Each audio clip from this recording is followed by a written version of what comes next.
Alright, today I've got 5 tips for you if you're a metal guitarist in a rut. In the spring of 2023, I found myself in the worst creative rut I've ever experienced. I would sit down, turn on the computer, pick up the guitar, and from the first note that I played, I could tell that nothing good was going to come out. It would just be the same old stuff that I've been playing for the past few months. During this time, I made very little progress on my music, but me and Nathan at least managed to finish Stasis by the end of May. And then in the summer, me and my friends went on a holiday to Greece, and the weirdest thing happened. I could write again. Like, sure, I didn't have a guitar with me or any of the software I'd use for recording, but I was able to come up with what would be the skeleton for Never Again. I remember getting my phone camera out and recording myself, like, miming the drums for one of the parts out, just sitting on, like, the balcony in Greece. And then by the time I came home, I was so excited to just dump all the ideas I'd made onto the computer. So why am I telling you this? Well, I think the time away where I wasn't forcing myself to come up with ideas and putting myself in, like, the almost stressful situation of sitting there like you have to write, I think that kind of did something for allowing my brain to be free to come up with ideas again. And I think a bit of time away, especially if you're feeling burnt out, can also help with kind of rebuilding that passion again. And when I say take time away, I don't mean like do it less often. I mean taking actual full stretches of time where you're not doing any writing or any conscious writing. And obviously you're going to have a lot more free time, so don't just spend it all on Instagram Reels. Put yourself in situations where it would be possible for you to come up with ideas, like go for walks, listen to music, try and find ideas there. But I guess that time where you're not consciously trying to come up with ideas and putting yourself in that situation where you're forcing yourself to, that time could be where your mind actually comes up with the best ideas. And then that leads on to the next point.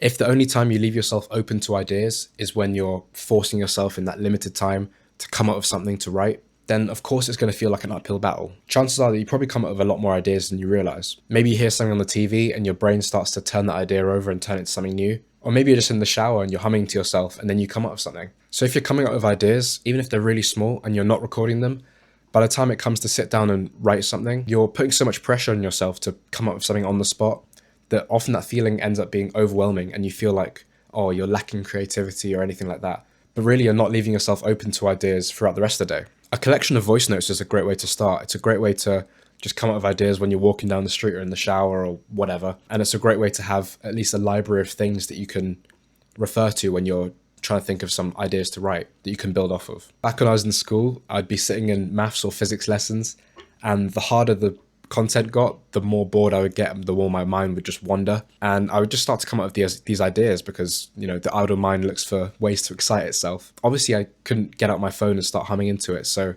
I had to come up with my own way to record the ideas. And what I did was we'd get these worksheets to, you know, with questions on them and everything.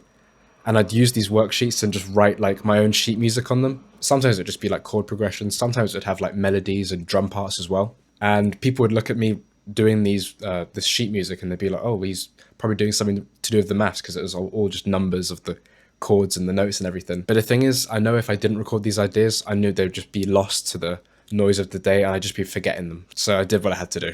Very quickly, I got a bunch of free stuff, IRs, samples, MIDI, guides. If you want any of that, first link in the description.